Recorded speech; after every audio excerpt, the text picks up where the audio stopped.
Good evening and welcome to the September 25th, 2018 Millis School Committee. Before we begin, I want to announce that this meeting is being recorded and can be viewed on Mondays at 7 p.m. on Comcast Channel 8 or Verizon Channel 37. All meeting videos are also posted to the Millis Public Schools website under School Committee, and all times on the agenda are approximate. My name is Stephen Catalano. I'm the chairperson. I will start with a roll call. Kerry Roach. Here. Robin Briggs. Here. Mark Conroy. Here. Denise Gibbons. Here. Teacher rep is not here tonight. Student reps, Drew O'Reilly Here. is here. And Dory Stefanowitz. Here. Welcome. And the superintendent, Nancy Gustafson. I'm here. Okay. Jody, has anyone signed in for open session? No, there's not. Okay. No one at all? Okay. All right, so the next, let's move to action items. We have two action items. One is to approve the September 11th, 2018 school committee meeting minutes. Chair, Mr. Conroy. I make a motion that we approve the September 11th school committee meeting minutes as presented. Second. A motion's been moved and seconded. Any discussion? All in favor? Aye. So moved. The next action item is to the consideration to approve an out-of-state trip to the Trinity Theater in Rhode Island. Robin, I think, I don't know if we had any trips last spring, but all per policy, any trip out of state has to be approved by the school committee, and we use the standardized form. And this trip is to go to the Trinity Theater in Providence, Rhode Island on 12/20/2018. Nine chaperones, 106 students. And they'll be going to the Charles Dickens A Christmas Carol, and that's the middle school grade 8. Can I get a motion to approve this Chair. out-of-state travel? Mr. Chair, Ms. Gibbons. I make a motion to approve the out-of-state travel to Trinity Theater in Providence, Rhode Island on, can you throw me the date, sorry? 12/20. On 12/20. Second. Motion been moved and seconded. Any discussion? All in favor? Aye. So moved. Okay. Student reps, any report? So this week, families are hosting Dutch exchange students, and this Thursday on the 27th, there will be a college planning meeting for parents of seniors. Homecoming tickets are beginning to be sold, as well as volleyball for a Cure t-shirts, and both of these cost $12. Is that it? Thank you. There are no teacher reps here tonight. So the next item on the agenda is time and learning. We were going to have the acting town finance director come in and present on the hiring of the new finance director and some of the communication and coordination that have been planned and discussed over the last 8 or 9 months. She was unable to be here, and I believe she will be here on the 9th? October 9th. October 9th. Yeah. So that will be, that time and learning will take place on October 9th. So moving on to the superintendent's report, we have 3 things. We have a budget, the FY19 budget, the earmark grant, and the parent survey. What order are we doing? How about tonight? if we do it in reverse order? Sure. We had sent to the committee the, well, first of all, I'd like to say a couple of things. Middle school had a very successful open house evening the other night. We're in the midst of doing open houses. The high school also had their open house. During the building project, furniture is being sampled and rated over at Clyde Brown. Inventories of current furniture are being developed, and we are needing to address the new CHIPS requirements. So the building project, I toured it for the first time inside the other day, and it's really impressive to be in there. It's spacious, and you can tell it's going to be a beautiful space. They mentioned the Dutch exchange program, and the kids went to the State House today. Unfortunately, it was a very rainy day for that. But they go to Faneuil Hall on Thursday, right before they embark back home. They had a lovely time with their host families this weekend, and tomorrow morning they do a presentation for our students in the high school and also spend time in the middle school. So it's, from all reports, it's a very successful exchange. The commissioner's site visit to Millis is coming up on October 11th. We're very excited by that. And on our most recent release day, we had safety training from Chief Sophia and synergy systems for all staff, including cafeteria secretaries and paraprofessionals and all support staff as well as teachers. And we'll be doing additional training with students and mock lockdown for students at Clyde Brown. So that is an ongoing process that we partner with the Millis Police for, and we're very grateful for all the resources they provide. So the as part of the efforts to understand any concerns that are out there and communicate better around standards-based grading and assessment, we put together a survey that we shared with the committee, and the committee has given us back today some edits that they're suggesting. So we'll be getting that out soon. Mr. Chair, would you like to speak to the edits at all, or just?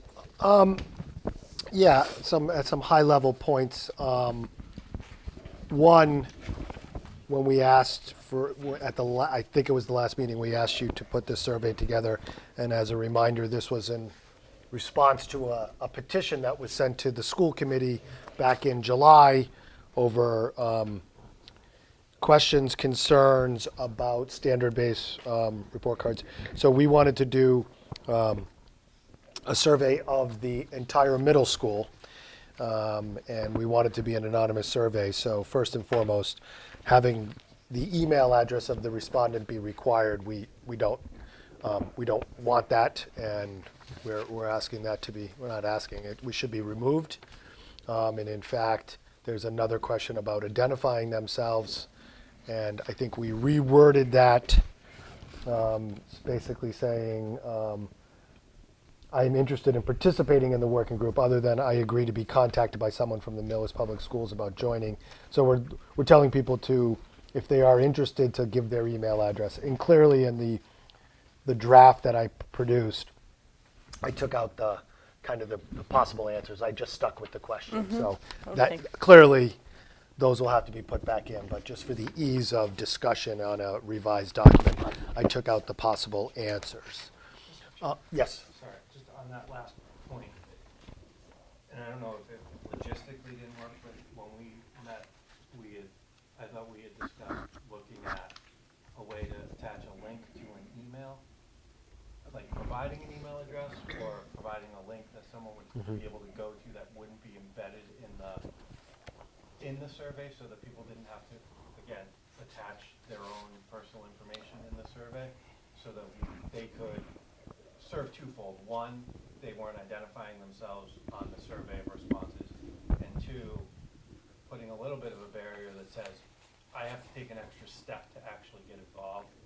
So Yes. Yeah. that would, it's not even putting email in here, it's that there's a link or an email address. You can that click says, on that opens if you're up. interested, please email X. Okay, I'll look into that, how to do that.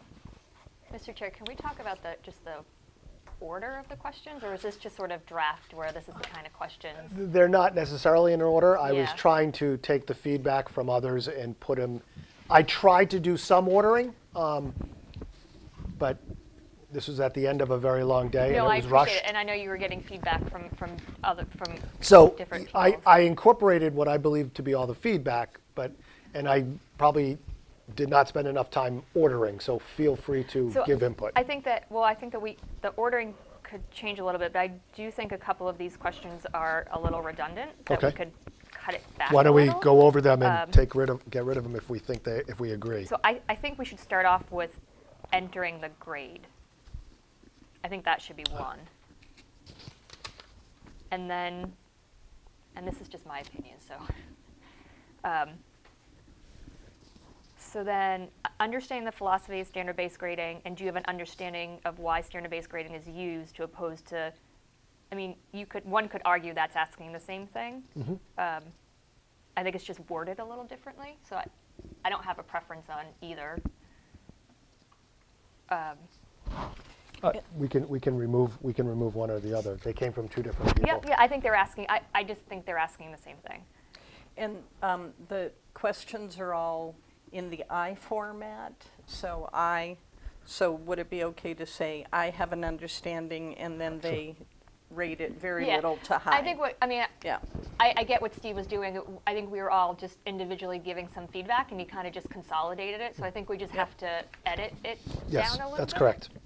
So we could take number 2 out and reword so they're all in the same format. Okay. Number 1, is that fair to people? Okay, so 2 is out, and then number 1 will stay. Go ahead, Carrie. So on the second page, number 12 and number 14. Oh, well, that's clear to me and clear to my child. So I think maybe when you put that, you just want to kind of bold the difference, so it's clear to me and clear to my child. Yes. Okay. So they know. There was another one that And I was those like, were original these are- questions. Yep. So then, and I get what you're asking on number 13, but I think surveys should have the tone of sort of neutral, and I'm not sure that is a very neutral question. Should we reword it? 13? Second page, 13. Again, I'm I just understand throwing what you're stuff- saying. Nope, no need to preface it.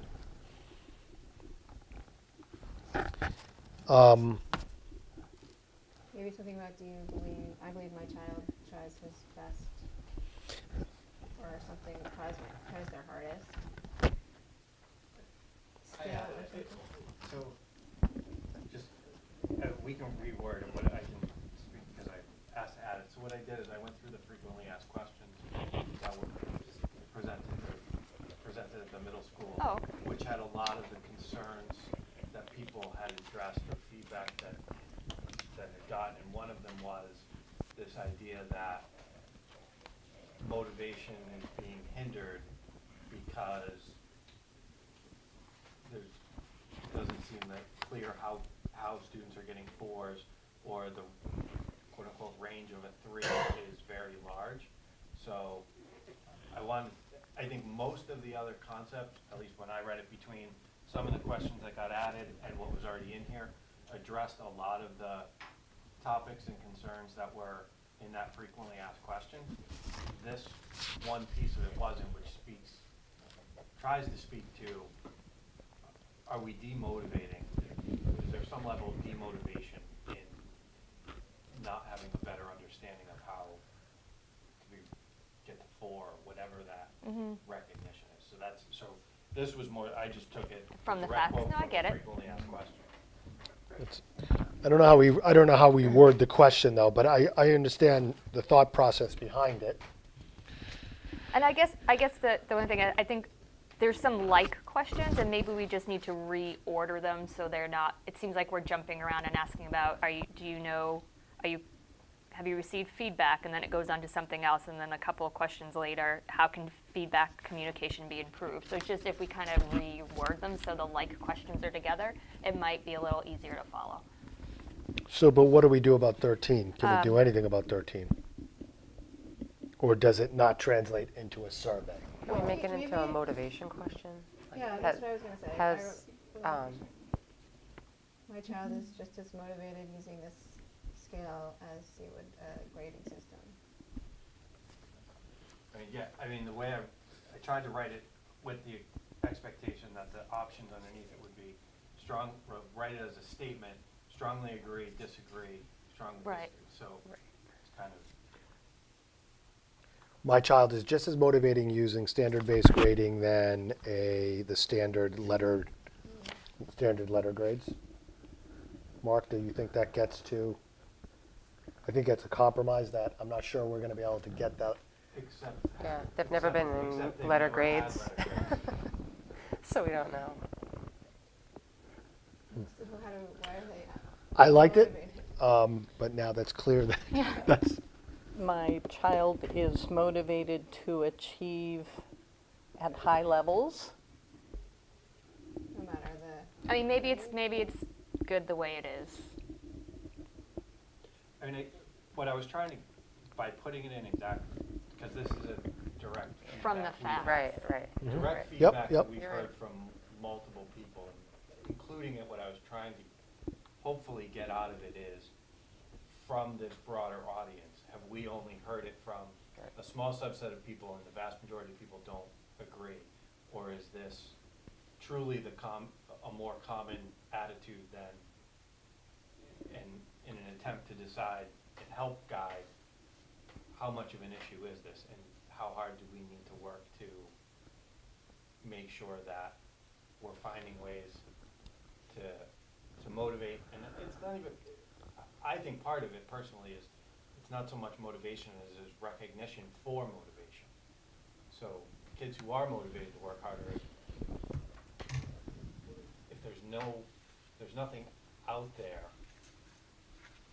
at some point Maybe it says Can we something change about that? my child is motivated, even when they earn a 3 or something like that. Even when they earn a 3, they're still motivated to, I don't know, something about motivation and.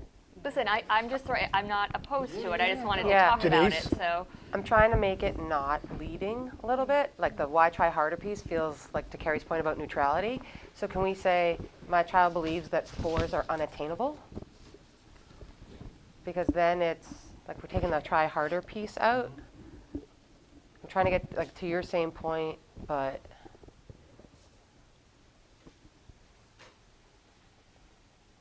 I think that does that hit? encapsulates kind of the concerns that we've heard, at least from people and discussions here. Does that get to it enough of what you're trying to do? My child believes 4s are unobtainable. and these are all going to have the scale, right? Yep. Where it says like We strongly just, disagree. Okay. we took it out Yep, just yep. for the ease of.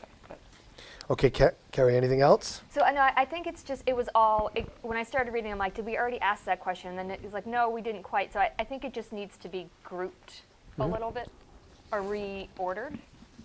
So like I said, like questions are, Sure. Robin, do you have any? I think so. Denise? Nope. Mark? So we got rid of, Mr. Chair, may I Yes. ask a clarifying question on Sure. number 20?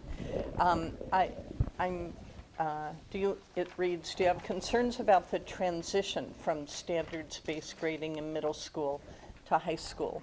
And since we have no plans to move standards-based into the high school, I was wondering if, to clarify that, it's asking about the transitioning from standards-based grading in middle school to a traditional grading system point. in high Yep. school. yep. Yep, Okay. yep. Thank you.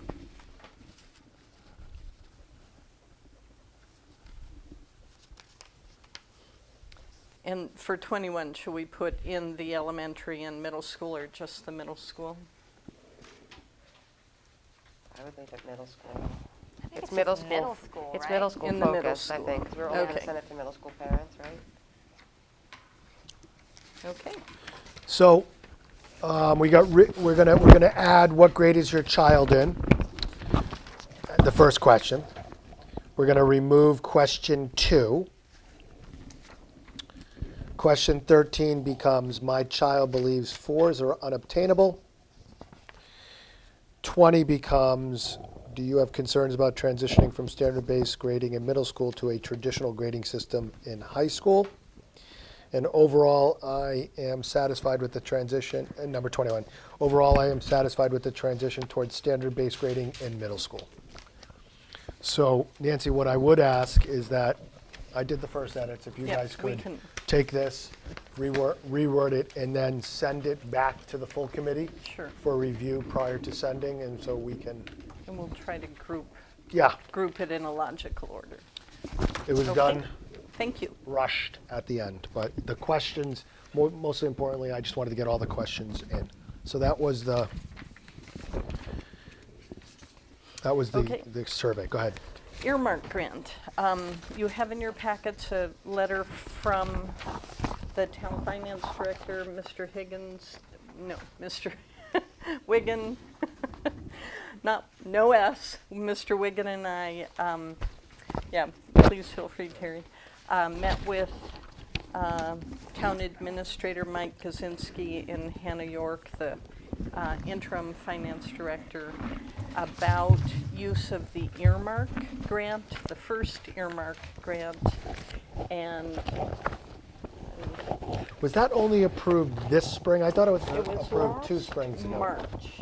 March? Last March, we received word of it, and beginning of April, Okay. April 5th. So the Hannah and Mike, we discussed it thoroughly, and they issued this memo regarding the use of the earmark. But it says FY 2016 on the sheet in the back. So originally, it was. If you recall, And then the money got pulled out. Representative Linsky put it in. It got rescinded with the governor's 9C cuts. We had been awarded it originally, so he submitted it, and we received word of the funding in the beginning of April, end of March of last year.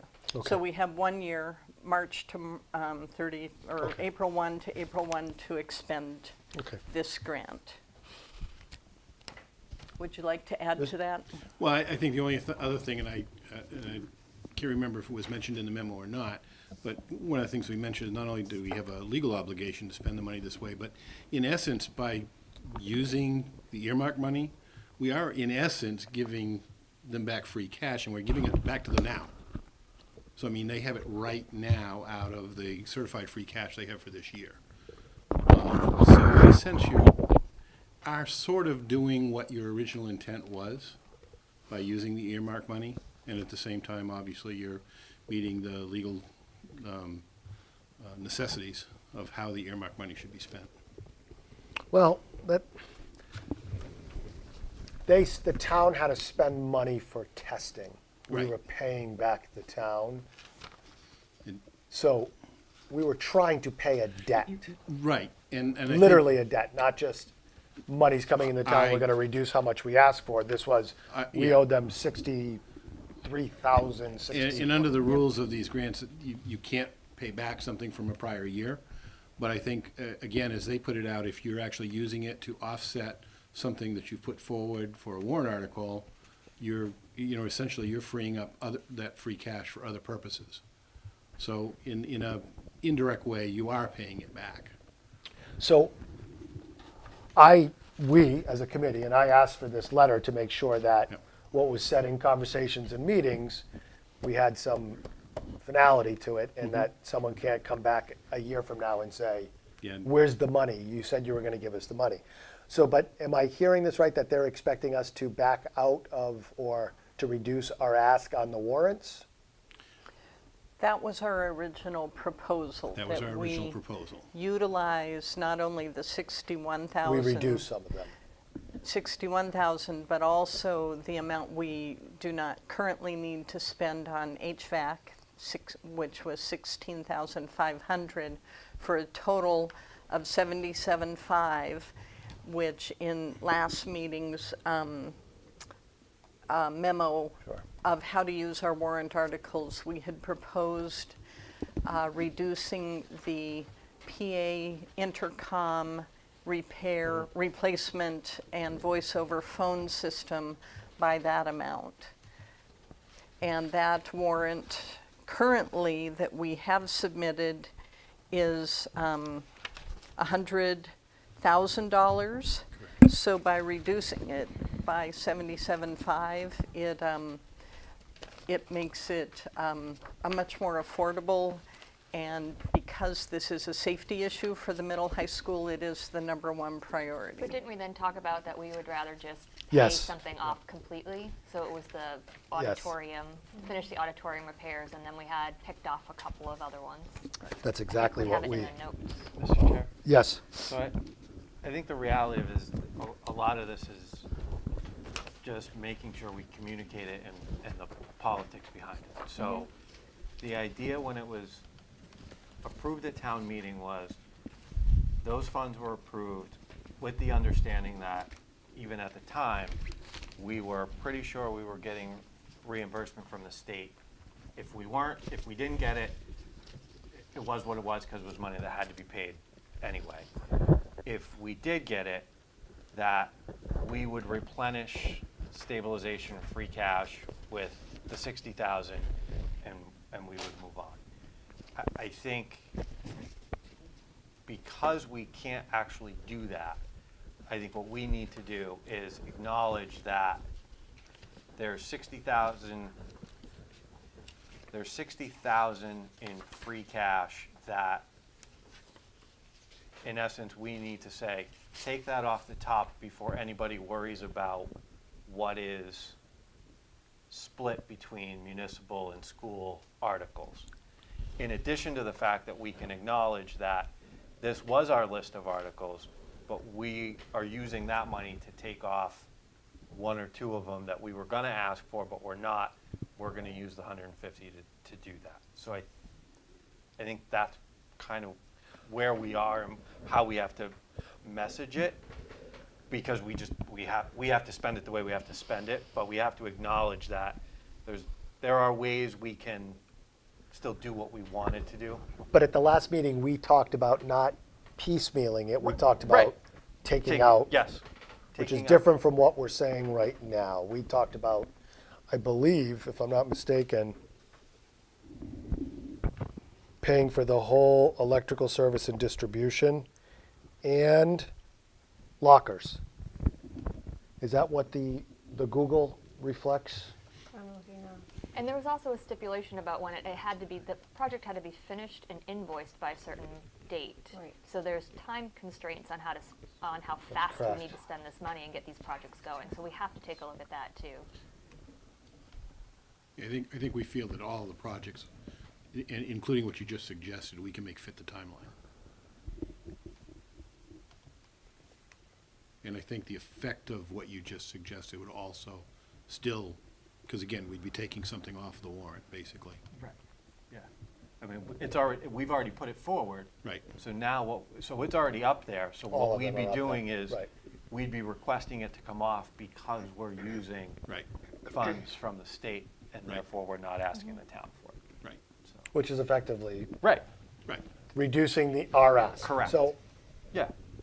but we do have to get clarification, well, we don't, before we go, well, the warrant's it's closed now, and we can always go back and modify, but we do need clarification on what we discussed, because we did discuss We did.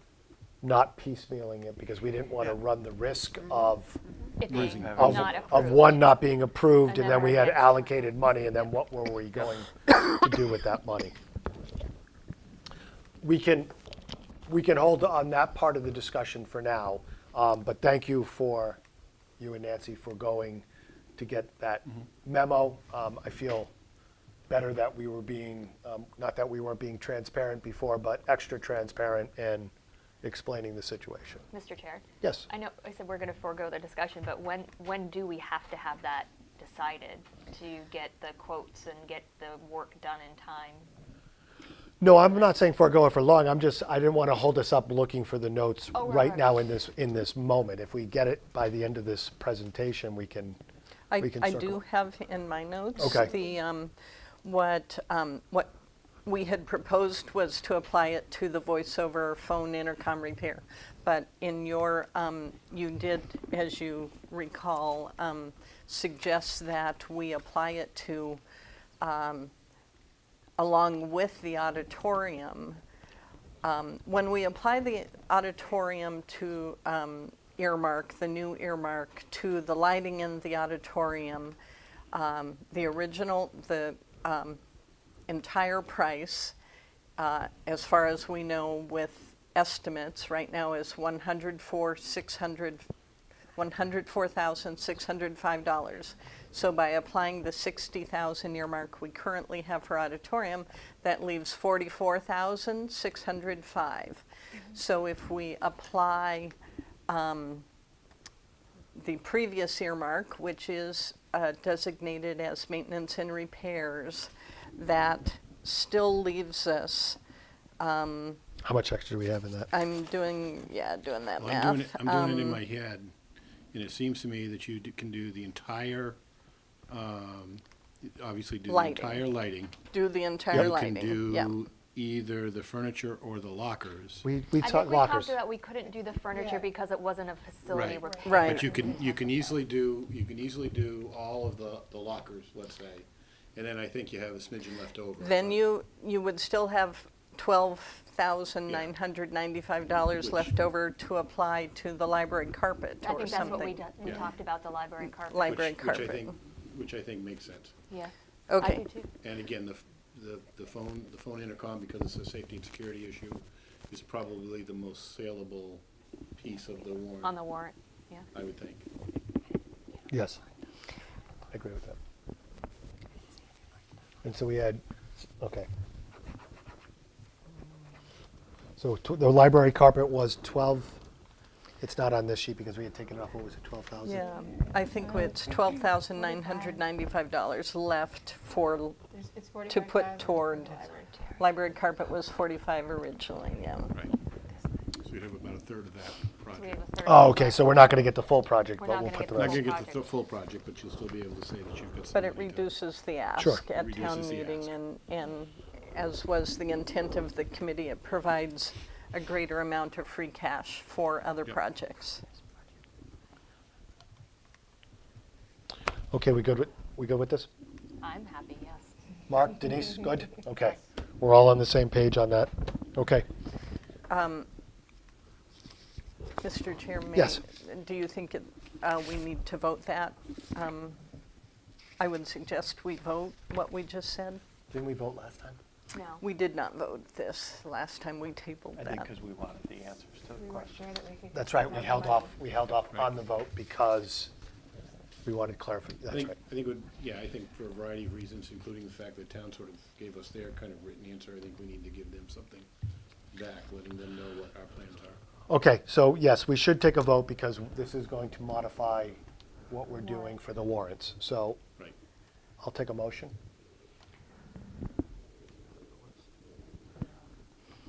I didn't pull up the original. I have the amounts if anybody needs them. Yeah.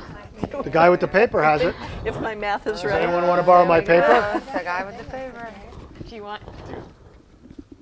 Go ahead, Mark. You're better at it than Do I you have the am. memo as well? Yeah, the memo's attached, but, yeah.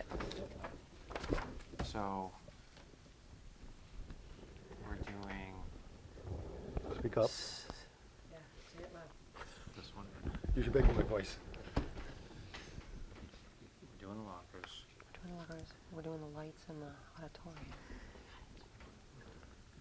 So we're amending the previously submitted warrant articles, Mark. And using the, Yeah, so we should talk about amending. we're not, We're not amending them. We're not, yet. We're voting to withdrawing. approve the use of the 150. We're reducing the ask on certain ones. but that's different than pulling the warrant articles now. I don't want to pull the articles now, because we want to be able to, if we pull them now, then there's no visibility that we asked for them. I want them on the warrant. Okay? They're up there now. Yeah, I want We them. can't change them now. Right, I want them on the warrant. But finance committee to say, Because the school committee wants to make the motion to amend them off. Right. Right. So we want them Amend. on, and then we want it, but I want the warrant published. No, I know, but that has already gone up there, so we're not, the warrant's closed. I think it closed Monday, right? I think we just need to vote on how to spend the The funds. 150. The earmark, yeah. So the warrant has gone up with this request here. Yep. This has gone up. Saying. So what we're doing tonight, Has nothing to do, it's kind of separate. no, isn't it?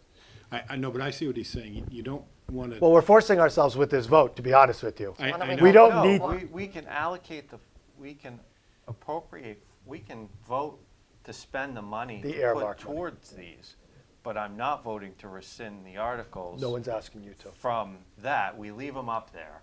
We can make so that they know that we've already Wh- done it, When is the fall town meeting? November 5th. November 5th. When will the warrant actually be out? The draft came out this afternoon. I know the draft came They, out, but Yeah. I mean, they have to mail it 2 weeks before, okay. because it has to be in people's homes 7 days before. Because the only, from my perspective, I absolutely agree with your perspective.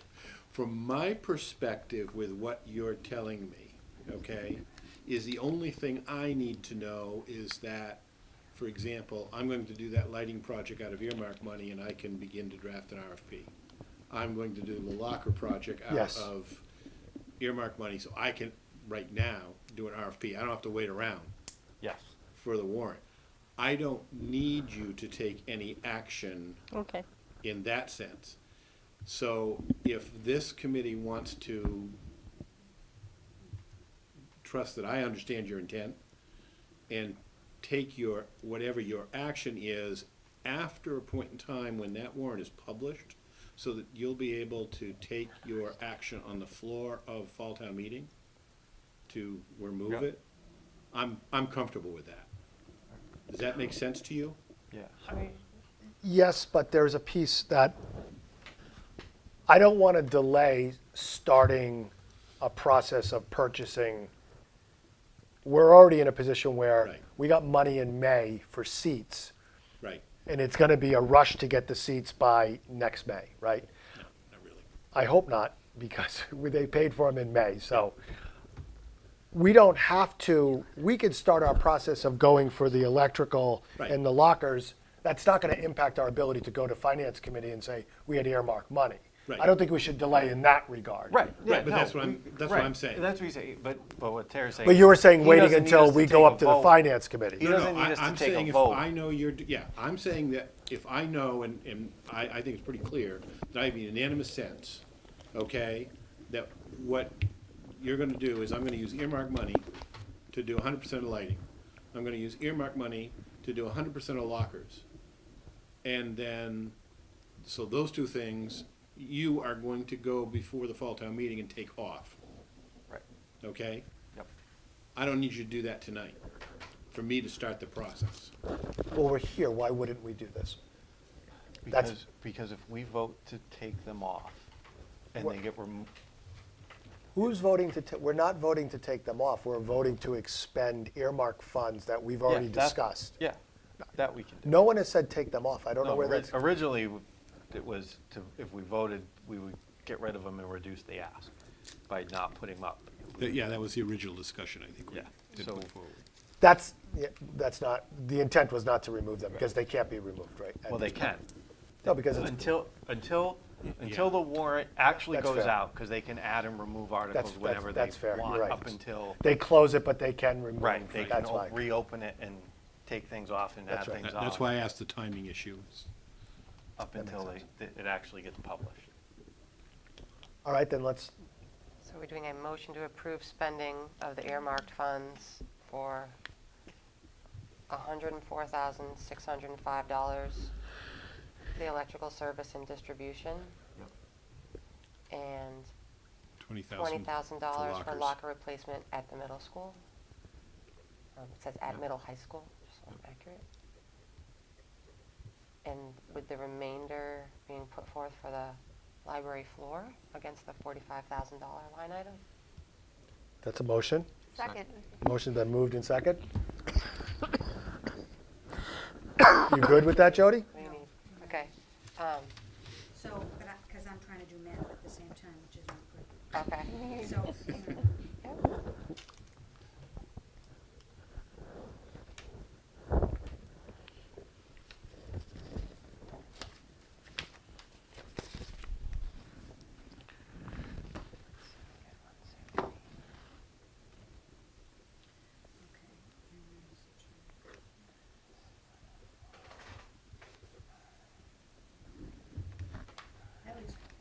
We have 137.50. I have $104,605 is going towards electrical service. Correct. 20,000 even is going towards lockers at the middle school for a total of 124,605, leaving a difference from 150,000 in an earmark of 25,000. No, it's not 150. No? The amount of money that we have to spend is 60, 61, and 16.5. Okay. A total of So 137. 150. Yeah, We yeah. should get 160.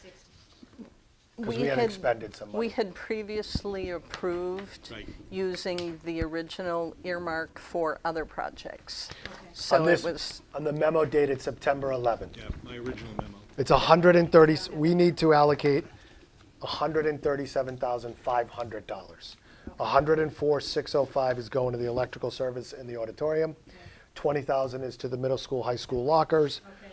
And then the rest is, what is that, 13.5? No, someone's gonna have to use a calculator. I thought it was like I thought it was Funny, this was the one thing I 12,995, didn't but think I was anyway. gonna have to worry about calculating tonight. But the motion is the remainder. The remainder. the remainder. The remainder. Yeah, if you just say the remainder, I can work out the math for you. Okay, a motion's been moved and seconded. Where does the balance go to, though? The library. Carpet. Library flooring. Carpet, library carpet, or library flooring. Okay, who made the motion? I did. Robin said. That's a difference. Wait, hold on a second. We're here. We got the calculator out. Let's just do this. I did it. I already did it. I gave it to Jody. What is it? 12,895. Oh, so I was right. You said that the original earmark total was 100. Was the original earmark 160? I thought it was. But that's not what we're spending tonight. I know, then. we're spending 137.5 tonight.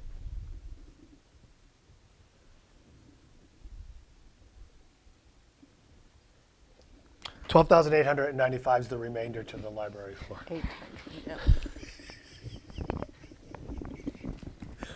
Thank you, Mr. Kavanaugh. If I don't get that done, the whole sequencing of everything is off, so. 12,895, Jody, just in case.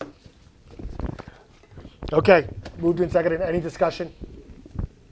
All in favor? Aye. Motion carries.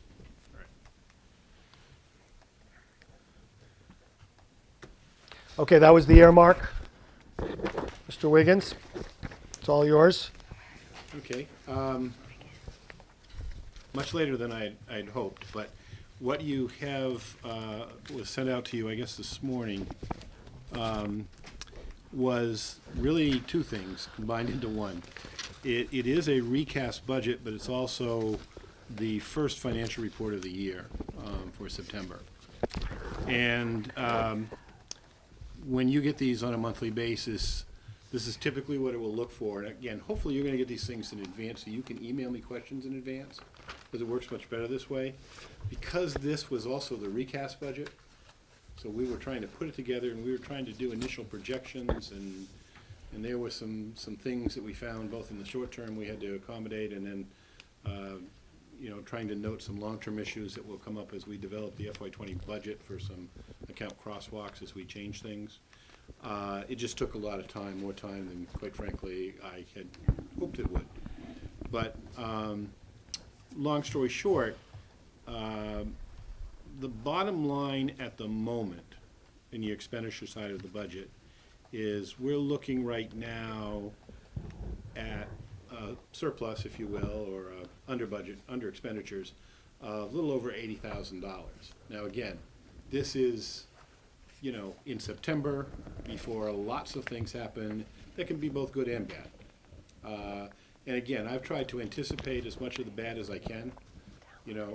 Oil, hit $80 a barrel today.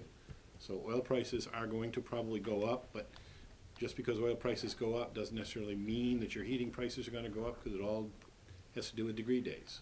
And we don't know what kind of winter we're going to have. So that's an issue.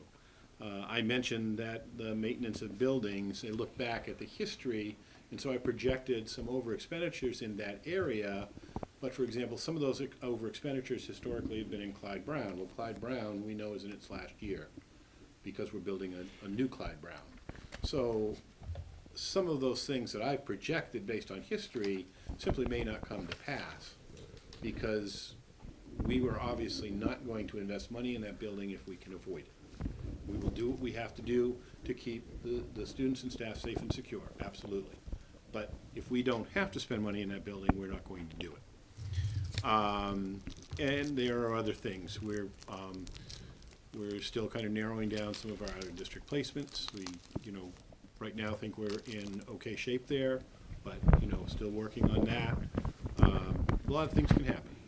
So as I say, it's very preliminary at this point in time, and each month you get a little bit better information, and it gets a little bit, hopefully a little bit better projection. One of the difficulties with things right now, and I say this because it's one of the reasons we want to move to a unified accounting system with the town, is that we don't do payroll in our accounting system. So the only way for me to project payroll, which is the biggest part of your budget, is to actually take a individual payroll and basically update these projections. There's no way for me to encumber salaries, and that's typically what would happen. Is at the beginning of the year, Terry Wiggin would become employed, we'd take Terry Wiggins' contract, we'd encumber it, we're done for the year, I don't have to worry about it. And then if Terry Wiggin leaves, we unencumber Terry Wiggin. But I can't do that, so I have to do it on an individualized basis each time. So it does make it a little bit more complex each time. So I do want you to understand that and bear with me as I go through this transition year with you. Because it's a recast budget, at some point in time, and it doesn't need to be tonight, next meeting, we probably ought to adopt it as a recast budget, but take your time to look at it and digest it.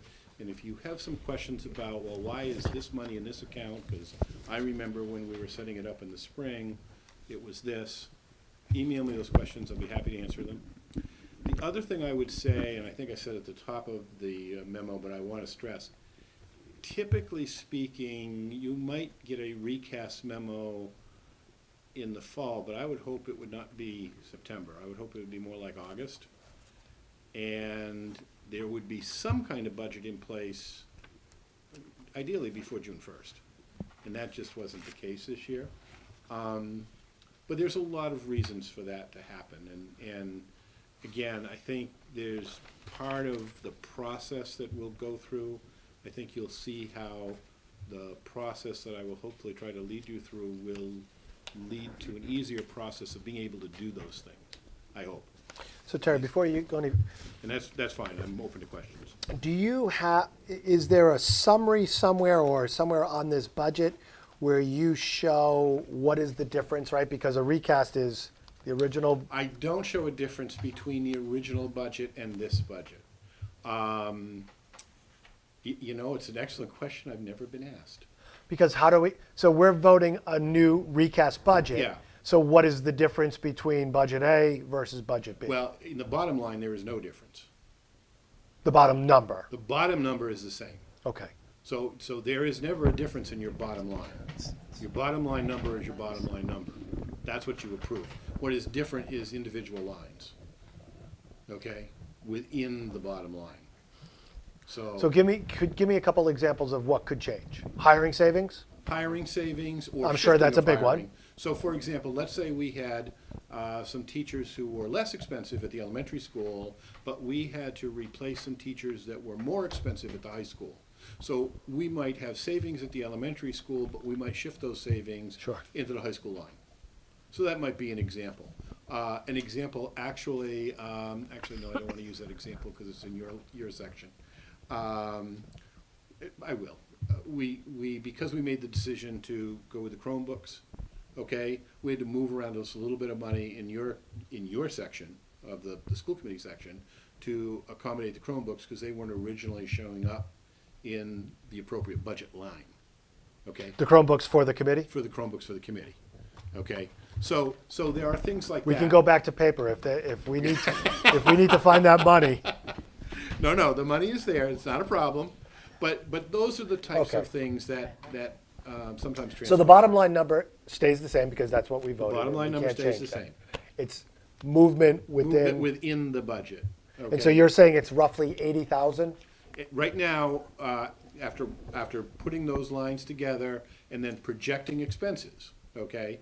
Right now, if everything worked perfectly the way I projected them, we would end up with $80,000 to the good. That we would be talking about next spring, Yeah. we want to move $80,000. Because we're very early in the year and there's a lot of Right, unexpecteds that could come. through. absolutely. So, may I ask a question also? After Terry does the end-of-year report, what we typically do is add the actuals for FY18 into the budget sheets in your budget books and reissue those pages in the budget books. So there'll be a column Right. with actuals. And at that time, we could also highlight, I believe, that the difficult part of this is that RDA micro-budget doesn't line up with the lines very well in the budget book either. But we could at that time, when we reissue the actuals for the FY18 budget, we could highlight or put in red or blue or yellow or whatever any changes in, so that the budget book is accurate according to what's been allocated in RDA. Right, and we can, yeah, so that'll, and we'll want to do that anyways, because one of the things that we will want to do for the budget process is, again, I have a creature here that likes me, is you've been used to seeing the different segments of the budget, and we'll continue to do that for you, but there also needs to be a master compilation where everything is brought together. And that is something that will be an integral part of the budget process this year. And that's one of the things that makes it easy to carry it all forward. Because when it's in individual segments, it's much harder, frankly, to post a budget. Whereas if you have that master compilation where it's all linked together, it's very easy to again, roll it forward historically, do lots of different things. So that was one of the challenges, is to try and work from segments rather than work from a master. Can we post any updates to the budget? I used to print them out, but can we create a folder in Google and post them? Well, we may be able to do that. We're actually in the process, because of the auditorium bid, we're actually creating our first financial page for bids. And once we kind of learn how to do that, my idea is the next page we're going to create is going to be a finance page, if you will. And these will be there, and a number of different things related to budget will be there. So they will be there both for you folks, but also for the general public to access and look at these things and see and view. And Wonderful. they can email me their questions as well. I love technology. And I have to say, I need to give credit where credit is due. Jen Starr is helping me do this, because I do not pretend to be a Google master either. And so she's helping me do this, and she's doing a wonderful job. So I need to give her some credit here for The helping. sheets do look different from what we've seen in the past. Yeah. Correct. And I don't know if that's either new software or just because- you bringing how you handle them. Well, again, this is I've been doing this for years. Sure. And basically, and again, without getting all geeky, it is exported into what's called a comedy delimited file. I then bring that into Excel, and then I add columns and do my thing. So, sort of like creative writing for somebody with a green visor. Nothing wrong with a green visor. So is there anything else you want to highlight on this, or was just a general overview? No, it's a The general overview. I think, again, it's the type of thing where I wanted to give you guys a chance to look at it yourself and digest it. And again, please feel free to email me questions. Ideally, what I'm going to be doing is hopefully getting these to you in the future a week in advance. That's my goal. And it will probably be your second meeting will be my goal to do these at, for a variety of reasons, including the fact that Right now, I'm switching gears into end of year report, so first couple of meetings in October are going to be in the middle of my doing end of year report, so that kind of leaves your last meeting in October, so. But that also tends to be a better meeting sometimes to work with, so. Sure. Anyone have any questions on this? We good? Thank you. Was that it for you, Terry? Did you have anything else? That was it, right? Well, I don't, do we want to talk about buses here, because it's not specifically on the agenda? Well, it's old business because we asked for, Oh, so, okay. but where we're meeting next week, That's fine. maybe we should review the information, because there's been some information that came in when some people were on their way home. Right. Why don't we put it on the agenda, even though we could talk about it tonight as kind of old business? Why don't we, Next week? why don't we do it next week? Okay. And were you planning on coming to the meeting anyways? I always plan on coming to meetings. so Okay, so we're not dragging you out. You're not dragging me out. Okay, we'll do it. We'll do it that. Is there any need, you think, to update this memo with the additional information? Should we just put it into one memo? Because now this goes into the packet. Yeah, I think that what I will do is, I'll look at the email I sent out. Because that really probably ought to be more of a general public record. So maybe I'll make that into a memo, either incorporated into the original memo. This or- one, we should probably have one just memo. Yeah. Oh, So maybe I'll incorporate the last piece that you and I have discussed into that memo, and I'll make it for next week. I can add that to the end really easily. why don't we do that? Yeah. Does that make sense? Thank you. That's fine.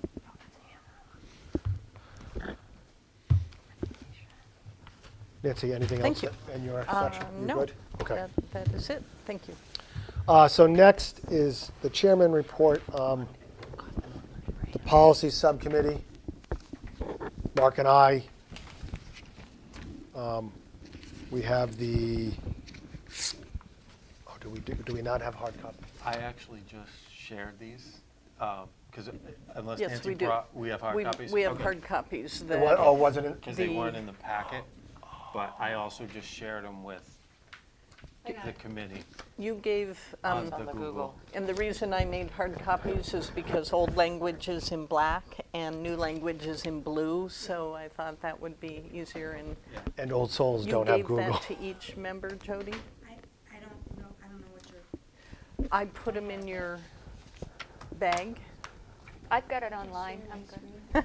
Yeah, Every- I have it on, Yeah, we've got it. It's in the We've Google all Doc. got it. I'm gonna start bringing stars, and everyone gets a star, a Yes. Google star. We just need one copy. Nancy, You saved me. Thank you. would you like to This. look on, I thought we Steve? We can share and Yes. Yes, we have Nope. copies. But mine wasn't colored, so I Yours- wasn't sure what Oh, you were okay, talking but about. at least So it's, everybody needs a copy? yes. Okay. And I had a sticky on it. No, no, they're No, fine, Jody. Jody. Just Steve needs one. Steve needs a copy though, because he's a paper guy. Yeah. Okay. She's bringing a copy. Everybody else is all set, right? we're good, thanks. But if you'd Thanks, like Jody. blue, No, no, I'll that's- swap you. No, it's, I read it. I've read this 4,000 times. Okay, thank you. So inadvertently, it's fine though, because we're meeting next week. There's really two policies that are impacted by the transition to standard-based grading in the middle school. One is athletic eligibility, and the other one is retention. These were conversations that we had over this numerous times in the spring, over the summer, and then on August 31st, that's when we had the working session in Town Hall. Mark and I and Nancy and the administrators have gone back and forth. And so tonight, we're prepared to talk about athletic eligibility, and next week we will talk about, we have to put it on the agenda, Jody, to talk about retention, middle school retention. So this, what you see is labeled as middle school handbook language. And my proposal is that this is not going to be language, but this will be a policy. I don't have the numbers yet. but it should be a policy and not language. I don't see why it was language before, not a policy, but we'll make it a policy because it's based, all grades in grading is attached to a policy. So we're only going to be looking at the first page, which is the proposed replacement handbook language for middle school sports. And the reality is not much, we didn't highlight exactly what changed. A lot of it is the same. Really what has turned out is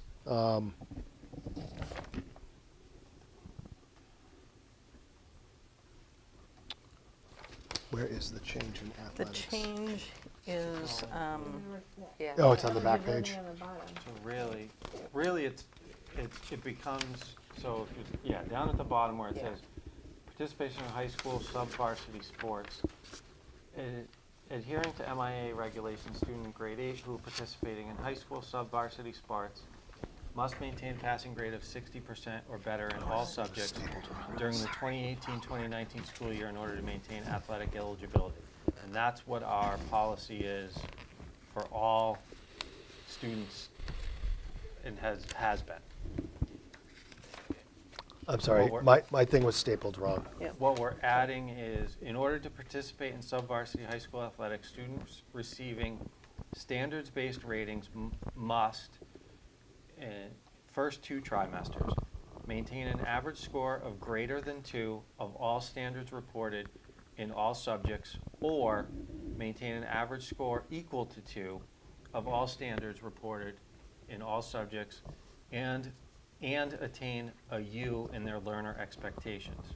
Third trimester, achieve grade level mastery, 3, in majority standards in all subjects. Any student who does not achieve this may utilize summer offerings and gain mastery level in order to participate in fall athletics. So Is this grade 8 or 7 and 8? It's grade 7 this year because grade 8 is on letter grades. Okay. So this, And next year it's and 7 next and year 8. it would be grade 7 and 8. Got it. So, Oh, I get that. Okay, I get it. so that, one, breaking it between first, second, and third trimester, so the first 2, was an attempt to recognize that under the standards-based reporting, getting a 2 in the early semesters, you are progressing towards grade level, could be more common than not. So what this does is having an average score of 2 allows for there to be some 1s, but those would have to be offset by 3s in order to get to 2. So what this eliminates is the ability to get all 1s and 2s and still be participating. However, at the same time, because to recognize that there may be students who are trying, doing their work, doing all their participation, working hard, and are just still trying to get there. If they have all 2s, but are exemplifying the types of characteristics that we would want in students who are working hard, if that's the case, then they'll get U's in their learner expectations, which means that they're usually doing that. So it's an attempt to say, we're going to recognize some kids may not be getting there, but they're working hard, and this is a distinction between the kids who aren't getting there, but they're also not doing anything to help themselves. In the third trimester, we flip to the idea is they should be mostly at grade level.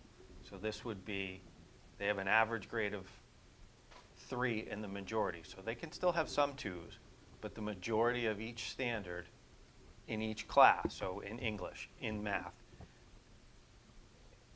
they have 3s. And then if they don't, they can utilize summer school, summer learn, whatever it is, to then get to that point before the end of August when fall sports start. So it's an attempt to put some, but it puts a barometer on some academic criteria for participation. And so I didn't misspeak, but to clarify, so there'll be language in the handbook around sports, but we also need to have a corresponding policy. So there, Mr. Chair, we currently don't have any policies on athletic eligibility. They are in the high school handbook and the middle school handbook. so we don't have any policy on. We do not have, otherwise we would have, much like retention, we would have worked from the policy. So So why don't we have a policy on athletic eligibility? I'm not sure. And if this was done before us, I'm not sure. I think it's appropriate to question I whether do we know need- that they raised, our high school eligibility is greater than the MIAA Right. requirements. I believe the general rationale for having it in the handbook is the school committee does approve the handbooks and the language in the handbooks every year, so it's a little bit easier to change that than a policy. But I'm happy to reach out to see if there are sample eligibility policies.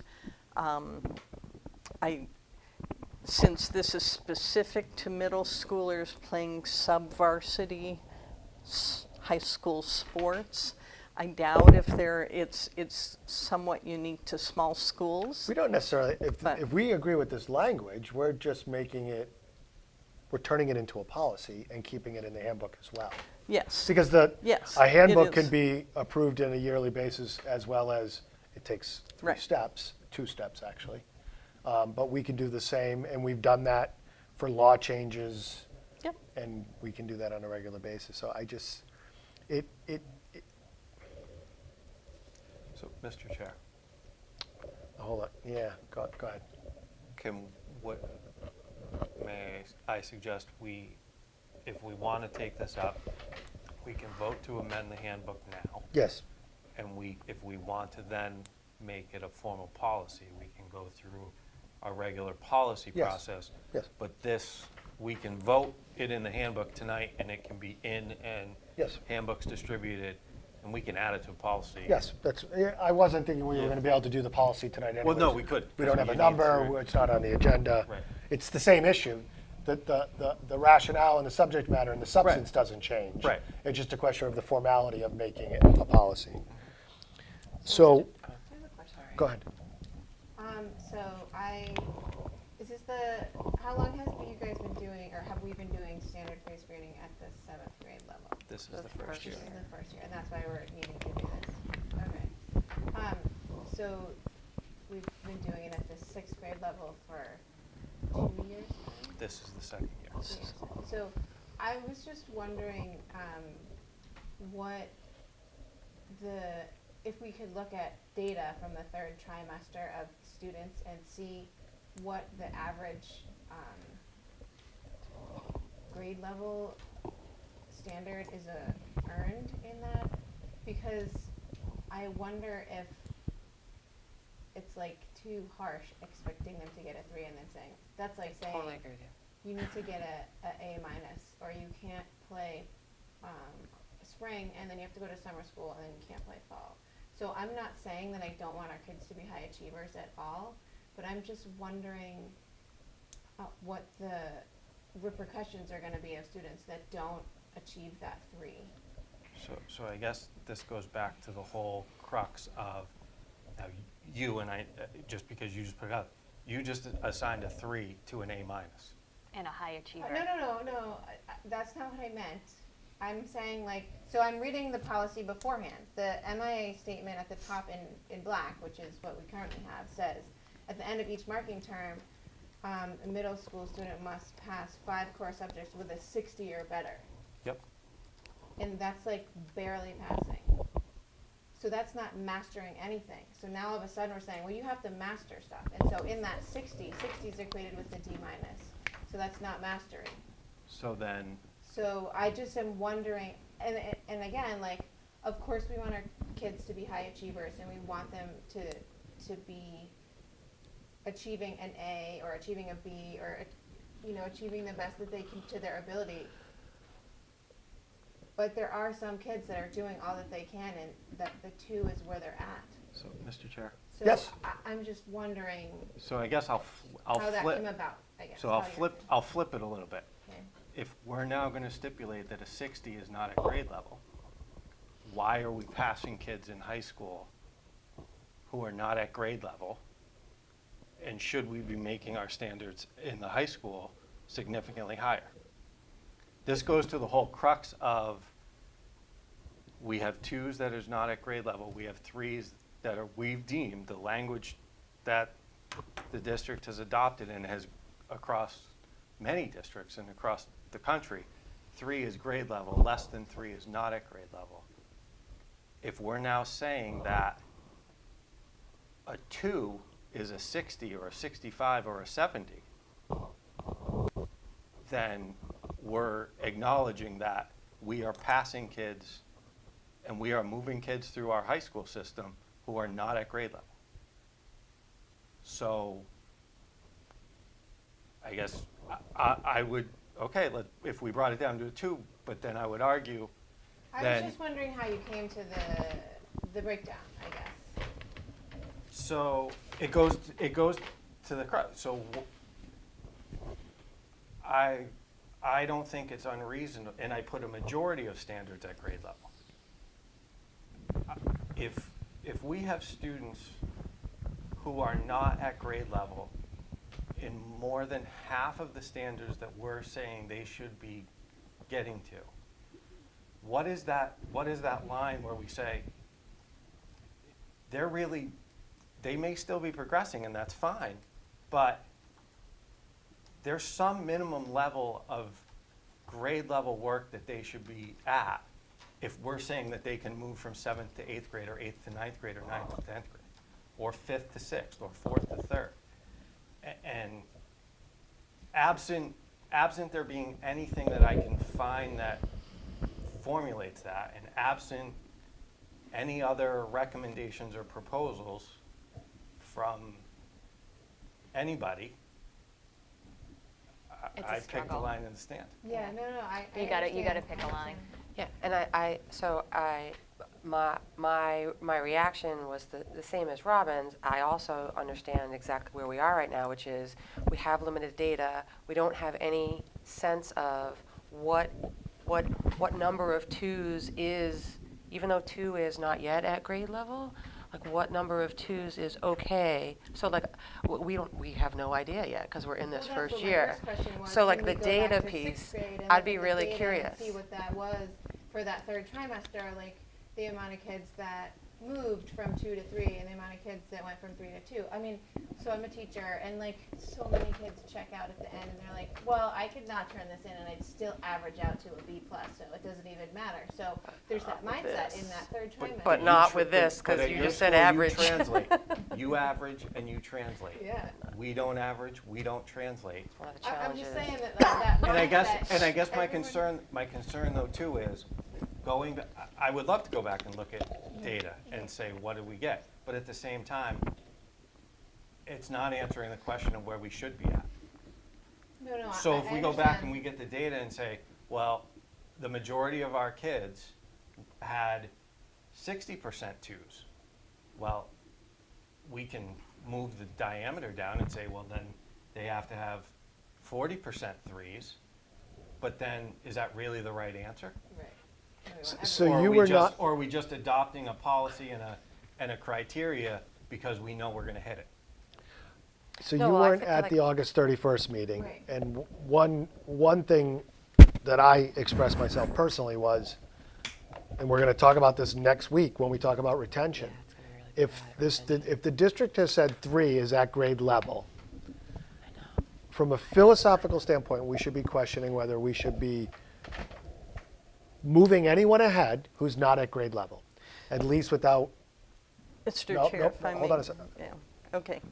The district has not said 3 is at grade level. Yes, it has. I would say There that. was, that the for, presentation you made. Yes, but if I can clarify just a little bit, get a little granular. for a standard, somebody has met that standard and they are proficient in that standard if they receive a 3. So we have asked. And a 4 is I have above. asked since last May for the district, the administration, to define grade level then at a cumulative level, and I have yet to get an answer. Because in a standards-based system, the students are progressing, so they have not mastered a standard yet. And one could do away with grade levels, and in a competency-based system, students would just progress toward mastery. And basically, then eventually they achieve the mastery level that is a high-stakes test for MCAS in the 10th grade. So it's a different mindset that, they might be proficient. So proficient is a better label, and in that standard, and what did we count, 44 different standards on a report card, I think it was, something. They're going to be in different places, so you can't boil it down to whether they're at grade level or not. There's a lot of complex information that goes into the standards, but there's no simple definition of what is a child achieving at grade level. So I have so part of my challenge with this, and I think it will get much more complex as we talk about retention next week, is if we are, and I am a huge proponent, I hope that you know, of personalized learning and all of that, but if we are treating each individual student as an individual and don't have some general guideline for when a student should be able to move forward to the next level or should be eligible for this, which I struggle with under the standards-based report card model, because I know that we're new, but I still don't feel as if we have a sense as a district of there's a certain number of standards that I need to be proficient with at the end of the year in order for me to qualify to move to the next grade level. That will be my bar next week for the retention discussion, which is someone needs to explain to me what a student needs to know in order for them to move to the next grade level. I feel the same way about this one.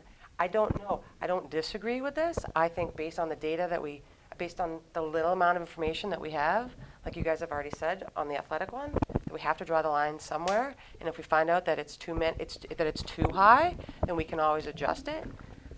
I'm very uncomfortable with, we are 7th grade. So we're in the 3rd year of standards-based report cards at the middle school, and we have not enough information, in my opinion, about how these kids are doing under the standards-based report card model and what we need to be putting in place in order to guide them in things that were equivalent to the traditional grading system. I understand the two are totally different. I understand the philosophies are totally different, but there are some fundamental things that I think we need to have equivalents for under standards-based that we had in the traditional grading system.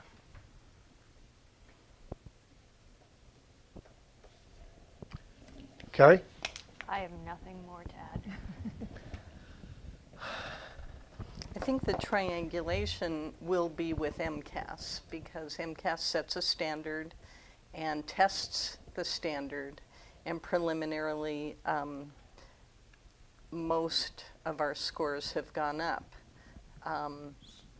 So if a In a student doesn't previous pass in MCAS? a previous system, gaining a 60% or 61 didn't tell us anything about what that student knew. So No, but it is that fair, complex. Nancy? You're telling me someone who was getting a 95, right?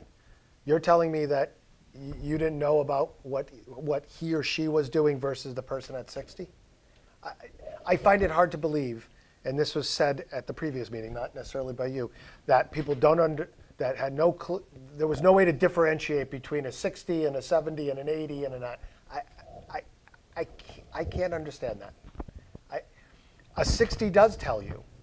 A 60 does tell you where they're at versus a 90. A person who is getting a 90 in a course is not the same person that's getting a 60. Now, there may be plenty of reasons why that person is getting a 60, right? And maybe there's some individualized learning and some special help that they need, but there is a difference between a 60 and a 90. A 60 does tell you, clearly, a 60 tells you that just below a 60 in a traditional system is failing. And Mr. Conroy's point is right. Maybe 60 is not enough in the high school. Maybe the bar is too low in the high school if we're okay with the 60. But a 60, especially in the old grading system, folded in completion of homework, compliance, often effort, and the things that we've separated out now.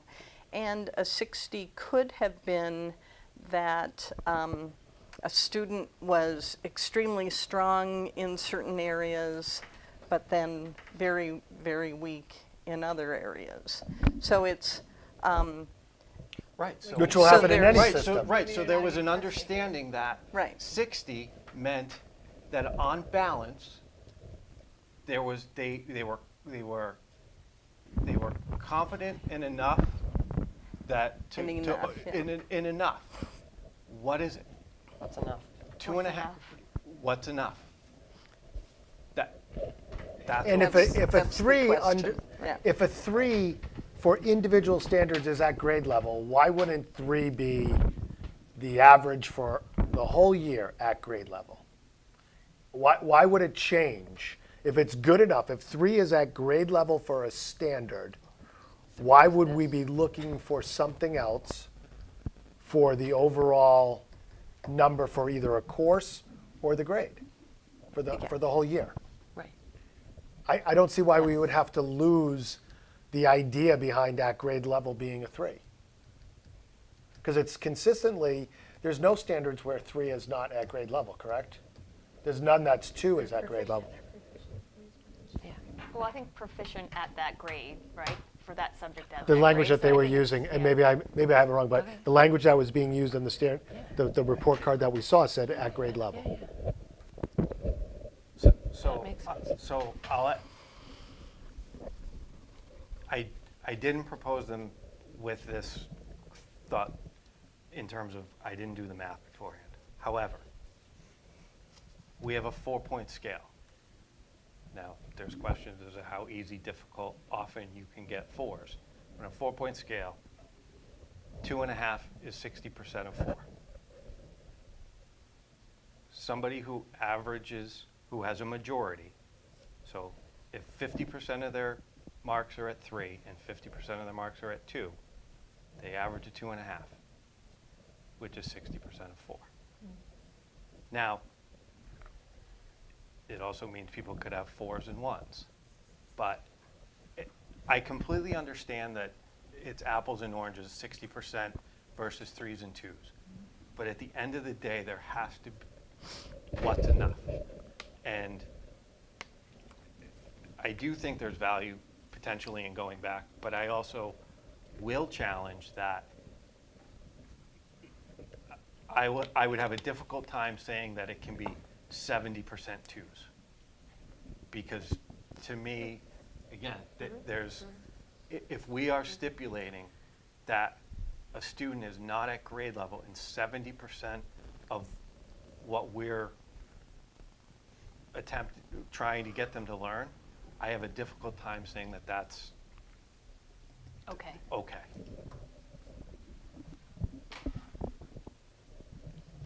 And the difference between standard-based grading and traditional-based grading is not apples and oranges. One's a Gala apple and one's a Granny Smith. They're both apples. So let's not act like they're completely foreign concepts. It's how we get there, and other districts may Needham, for instance, has a grid, a ladder, right? A crossover between You have a standard, hybrid system. a hybrid system. Some teachers. Some teachers. Yeah, yeah. I suspect if we looked around the country, you're not the only ones that have some teachers doing that. So I think it's easy to say that it's completely different. It's not. It's closer, it's different, but it's not completely different. So the question now is, should we, where they're both part of the middle school handbook, should we just hold off on taking a vote on this and do both next week when we're both on the agenda? I'm fine to vote We could tonight. do, we can, I'm fine we to vote can, tonight. we can vote the I'm good with language this. tonight, I'm and then fine. there's a conversation. Are you suggesting a modification on the floor? You're good with this? Yeah. Okay, I'll take a motion then. Mr. Chair, Ms. Gibbons. I moved to update the eligibility, hold on, let me get to the right language. Middle school handbook language on athletic eligibility as proposed. Second? Someone have a Second. Okay, the motion's then moved and seconded. Carrie seconded. Any discussion? All in favor? Aye. Aye.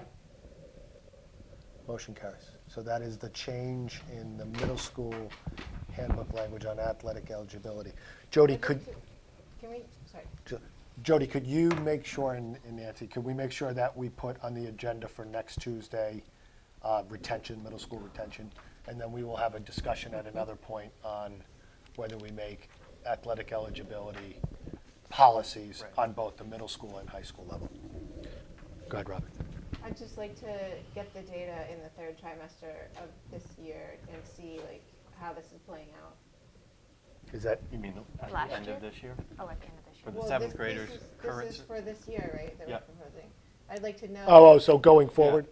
Yeah, I'd like to know what happens in the third trimester and see how this kind of. Sorry. So to Robin's point, and maybe in anticipation of next week, could we have that for last year, at the end of last year's sixth grade class? Because if we are going to contemplate retention next week, Is that something you can pull? Is that Also, something that can be I'm- pulled down? I'm not sure how, but we'll Okay. certainly take a look at trying and Okay. see what we can gather. okay, We have 3 meetings. that'd be great. We have 3 meetings in October. Yeah. I know they want to get the handbook out, but the handbook can be Yeah, updated. The handbook's not even published anymore, it's just online. I don't think I would hold up, personally, I wouldn't hold up Okay. a vote for it. I'm just curious from an impact perspective as we Does make these anyone decisions. want to wait for that data, or do we want to put it on the agenda regardless of whether we're going to have that data next week? So, Mr. Chair. We can always So the table it. retention is an actual policy, so Yeah. we will need to go through. Yeah, If we that's true. choose to 2 waive a readings, first we can reading, waive, right. we will need to have a second reading. It So may we be are gonna have helpful a to built-in second reading. Have the discussion, get to some point, and if between now Yep, and that's the fair. third reading, we have impact data, because if we have the impact during the third reading, we can make changes then. So to be fair to what we normally do is we normally waive that first Correct. reading. So we're really talking 2 weeks beyond tonight. Right. So really getting us towards at least the second meeting in October. Right. But we can have, We can also do We- the third, we we- can do the second reading in the last meeting as well. We don't have to do it back to back. yeah, we can well, the second reading would be the first time we discuss it, because we waive the first, we do the second. I meant the second and time then we do it, but- you're right. Right, we can postpone, we can assign the The third reading reading. whenever we Right, want. Right.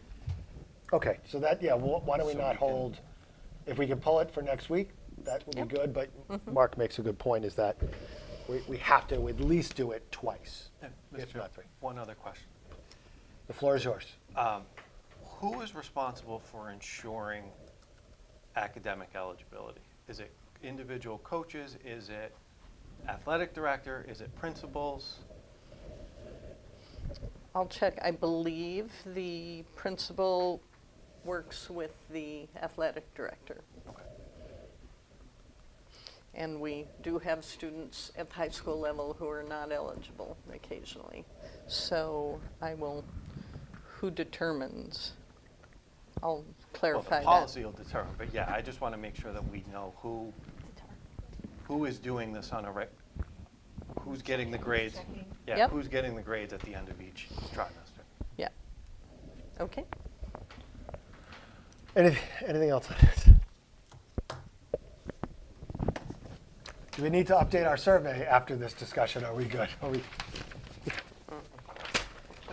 This is the year of standard-based grading. Okay,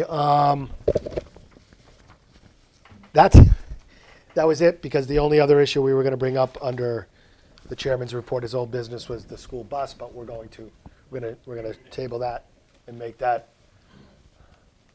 I guess we should put it as an agenda item. There's really nothing to vote, but we should clearly Just that we're mark it. discussing it. Even though we could talk about it, let's make it cleaner.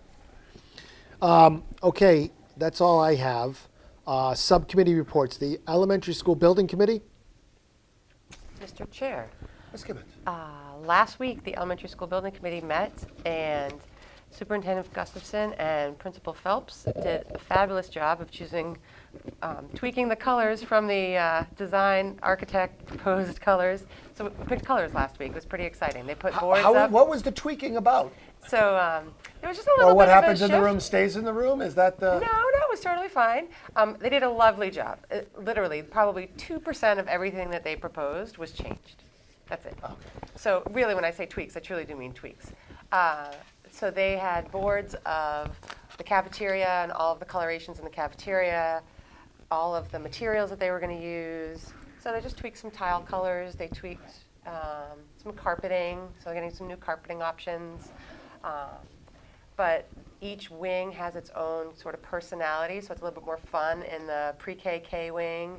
And then I think it ended up with purple accents in pre-KK, if I remember it correctly. 1 and 2 was green, and 3, 4, and 5 was blue. And it was really impressive, everything that they had put together. Purple It was is a really- very soothing color. I it was don't know if you really- know It that. was really beautiful. I don't have enough purple in my life. I'm trying. Uh, So it looks good? and Also yeah, the common, you want to speak to the common areas? Oh, yeah, and so they sort of took us through as you enter the building and what the floor material is going to be and the walls and all of that. It's really very lovely. It's natural. It's So do they have mock-ups of Yeah. what it'll actually look like Yes. with those colors? Yes, they have very subtle sort of maroon accents in the cafeteria and in the entryway. So, but it's very it had a very classic feel to it. Clean? Very clean, very simple, but simple and classic is actually how I would describe it. So Okay. nothing that would sort of date itself 20 years from now or 15 years from now. Purple. New case, new phone, new case. Yeah, but Nancy and Jason really, they looked through every board and they swapped a few swatches here and there, made some really great choices on behalf of the district, so. Good job, Nancy. Good job, Jason. I have to say, Jason had done a very nice job getting input from his teachers, and he had a strong sense of what would go over real well, and I think they, basically are going to be very excited. The wood grains and the wood tones in a very warm sense is in all the common areas with the maroon highlight, so it looks Millis and very warm and inviting. Excellent. School's happening, huh? School's happening, so they are pushing really hard. So if you have any children or relatives that do sports on the weekends, they've been actually cycling in contractors over the weekends to they're really trying to get the building enclosed for winter so that they can do the winter work. So they remain It on looks like- time, they remain on budget. It looks just like they put the lights up. Then when you Yeah. see the lights in the cafeteria. Right. It's really becoming Yes. a building now. Yeah. And their exciting. pictures really It is, brought it it. is. Their pictures really brought it to life. Like that cafeteria is going to be beautiful. Excellent. Yeah. So it was really exciting, and Thank the teachers you. were great. Thank and you for your continued hard work on that. Yes. Yeah. Nancy and Jason are doing loads of work, as are all the staff over at Clyde Brown. They've been testing out chairs and tables and desks and, Oh yeah, the kids love it. Yeah. My daughter came home talking about all the chairs she got to sit in. Which one did she like? She liked the one that rocked. Rocks, yeah. last night at open house, I made a point to have myself and a bunch of other folks sit at one of the proposed cafeteria tables. So we had our own personal preference as to cafeteria table options. So that's And good. at middle school, Coming open along. house, I don't know if anybody noticed a lot of focus on seating, comfortable seating, and seating that allows kids to move in the middle school as well as standing desks. And when I walk by classrooms or walk through classrooms in the middle school, kids are working everywhere. They're, you know, it's a very active environment, so people who, you know, worry about, it's not the old model where kids are stuck in desks. Kids are up and moving a lot, and it's been proven that that really helps learning, so it's nice to have those options. Excellent.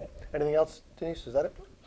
I don't think we had any correspondence, correct? I do have one Oh, okay. thing that I gave you for an announcement I received today from the National Academy of Television Arts and Sciences from the Boston, New England chapter. They have named our own Millis Danielle Mannion as their 2018 to 2020 chapter president. Danielle Mannion was elected unanimously by the Board of Governors on May 15th. Her first 2-year term began on July 1st of 2018. And the outgoing president passed the gavel to Danielle at the 41st Boston New England Emmy Awards ceremony in June. Danielle's been a member of the National Academy for Television since 2008. She has served as secretary, national trustee, and student awards chair. She also currently serves as the national education chair for the National Academy of Television Arts and Sciences. And basically, she has had a very long and distinguished career here, 20 years at Millis High School.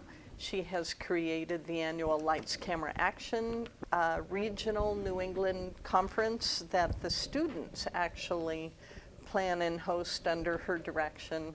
And because of all of her connections, the students from Millis High School are doing amazing things in the area of communications and video. So Danielle says, as a teacher, I have watched my students grow year after year and reach for their dreams. I couldn't be more proud to witness such passion from our youth, and I'm honored and eager to bring this experience and vibrancy to the NATAS Board of Governors. So, congratulations, Good job, Daniel. and we're lucky Good to have her. job. My daughter and son both love the TV program. They raved about it when they were in it. Yeah. Well, it's a great program, and Daniel does great things. Anything else? Any other correspondence? Any school committee announcements? Nope. We don't have any old business. We don't have any new business. We don't have executive session. So that is the end. Motion to adjourn? Second. Motion's been moved and seconded. All in favor? Aye. See you next Tuesday.